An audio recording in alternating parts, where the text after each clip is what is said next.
There's a lot being said about today's generation. They are distracted, they are impatient, and they are too sensitive. But are we really seeing them clearly? Hi, I'm Meet Shukla, and you're watching Balmurti Online, an initiative by the Unified Growth Foundation. Today's episode, Gen Z and Alpha are struggling, but they are stronger than we think. It is written by Dr. Kunal Panchal, which takes balanced look at the generation growing up in a world of non-stop change, from social media overload and rising anxiety to digital brilliance and entrepreneurial spirit. This conversation isn't about blaming them, it's about understanding them. Before we move ahead, if you find conversations like this meaningful, don't forget to subscribe to our channel so you don't miss more parenting videos like this one. Let's have a look. Rohan, tell me something. If you had to describe today's youth in one word, what would it be? One word? Arey, that's tough. Maybe disruptive? I was just reading about how the youth in Nepal managed to flip the government in like a matter of hours. Exactly. Not an exaggeration, a reality. They don't wait for change anymore, Rohan. Right? They are the change. It reminds me of this brilliant article I came across from the Balmurti online project. Oh, that's an initiative by the Unified Growth Foundation, right? I think I saw the piece you're talking about, by Dr. Kunal Panchal. Gen Z and Alpha are struggling, but they are stronger than we think. It really gets you thinking. Bilkul. He defines them so well. Gen Z, born between 97 and 2012. So right now they're teenagers and young adults. And then there's Gen Alpha, the post-2012 kids. Raised more by smartphones than by, traditional toys. And what a world they've grown up in, na? Earthquakes, floods, demonetization, and a whole pandemic that completely upended their education and social lives. Yeah. The article points out that for them, life has been a constant obstacle course. It really has. And it's taken a huge toll. The stats Dr. Panchal quotes are staggering. 28% of Gen Z are highly sensitive to anxiety. Wow. And 44% report feeling hopeless. Words like anxiety and stress are just part of their daily vocabulary now. And you can't talk about them without talking about social media. The article says they spend, 6 to 7 hours a day scrolling. Right. That constant comparison, the curated perfection, it leads to this spiral of self-doubt and digital exhaustion. That's such a good point. It shrinks their attention spans. Creates this need for instant gratification.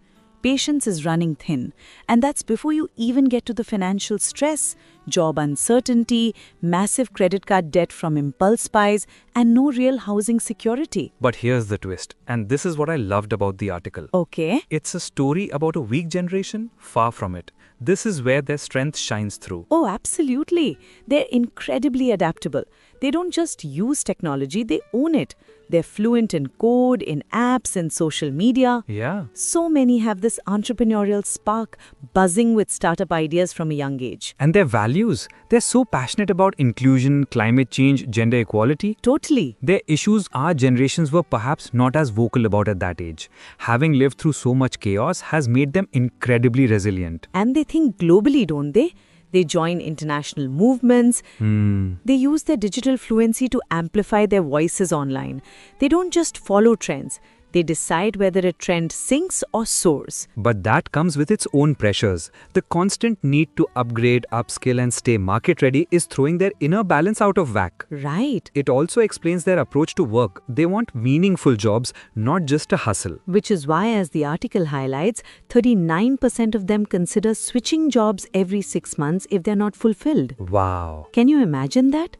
It's completely changing the workplace. It's a generation of fascinating contradictions. They love branded goods and will buy on credit during a flash sale even if their wallets are empty. Yeah. They feel this constant pressure to post something new to keep up. And they're interested in risk, in investing, in building wealth, but they feel stuck because of that very lack of financial stability. Right. It's this frustration that's also leading to a huge and necessary rise in demand for mental health support and therapy. It all comes down to that beautiful final thought in Dr. Panchal's article.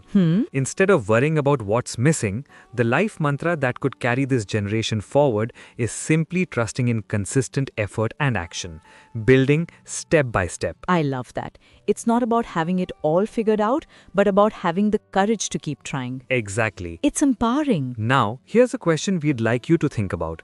If you're a part of Gen Z, what is the biggest strength you see in your generation that others often overlook?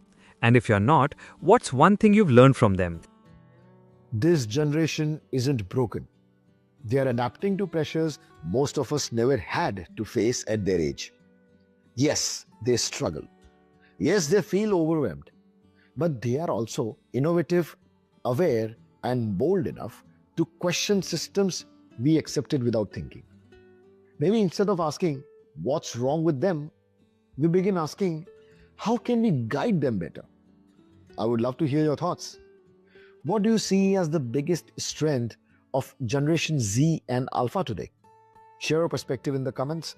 And if this episode gave you a new lens, like, share, and subscribe to our channel, follow us on our social media handles, and visit our website for more meaningful parenting conversations like this one. Namaskar.